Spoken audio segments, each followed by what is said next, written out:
ओबयाह अध्याय 1। अदोम को दंड। एक ओबयाह का दर्शन।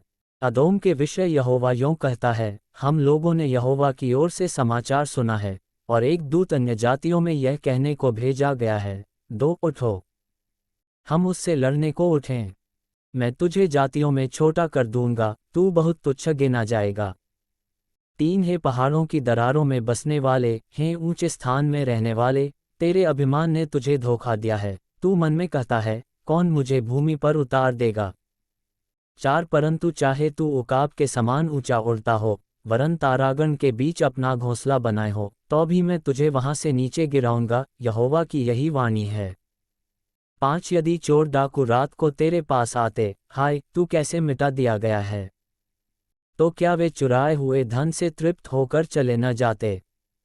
यदि दाख के तोड़ने वाले तेरे पास आते, तो क्या वे कहीं कहीं दाख न छोड़ जाते। 6 परंतु एसाव का धन कैसे खोज कर लूटा गया है, उसका गुप्त धन कैसे पता लगा कर निकाला गया है। 7 जितनों ने तुझसे वाचा बांधी थी, उन सबों ने तुझे सीमा तक धकेल दिया है। जो लोग तुझसे मेल रखते थे, वे तुझको धोखा देकर तुझ पर प्रबल हुए हैं, और जो तेरी रोटी खाते हैं, वे तेरे लिए फंदा लगाते हैं, उसमें कुछ समझ नहीं है। 8 यहोवा की यह वाणी है, क्या मैं उस समय अदोम में से बुद्धिमानों को और एसाव के पहाड़ में से चतुराई को नष्ट न करूंगा।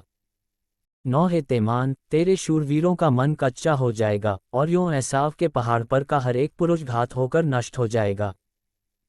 अदोम को दंड का कारण।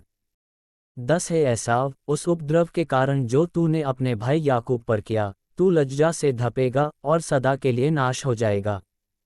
11 जिस दिन परदेशी लोग उसकी धन संपत्ति छीन कर ले गए, और पराए लोगों ने उसके फाटकों से घुसकर यरूशलेम पर चिट्ठी डाली, उस दिन तू भी उनमें से एक था।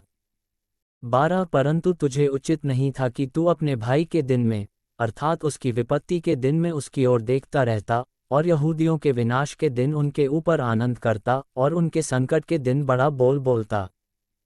13 तुझे उचित नहीं था कि मेरी प्रजा की विपत्ति के दिन तू उसके फाटक में घुसता, और उसकी विपत्ति के दिन उसकी दुर्दशा को देखता रहता, और उसकी विपत्ति के दिन उसकी धन संपत्ति पर हाथ लगाता।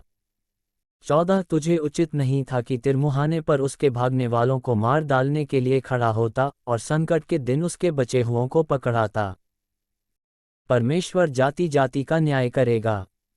15 क्योंकि सारी जातियों पर यहोवा के दिन का आना निकट है। जैसा तूने किया है, वैसा ही तुझसे भी किया जाएगा, तेरा व्यवहार लौटकर तेरे ही सिर पर पड़ेगा। 16 जिस प्रकार तूने मेरे पवित्र पर्वत पर पिया, उसी प्रकार से सारी जातियां लगातार पीती रहेंगी, वरन वे सुड़क सुड़क कर पिएंगी, और ऐसी हो जाएंगी जैसी कभी हुई ही नहीं। इस्राएल की विजय। 17 परंतु उस समय सिय्योन पर्वत पर बचे हुए लोग रहेंगे, और वह पवित्र स्थान ठहरेगा, और याकूब का घराना अपने निज भागों का अधिकारी होगा। 18 तब याकूब का घराना आग, और यूसुफ का घराना लौ, और एसाव का घराना खूंटी बनेगा, और वे उनमें आग लगाकर उनको भस्म करेंगे, और एसाव के घराने का कोई न बचेगा, क्योंकि यहोवा ही ने ऐसा कहा है।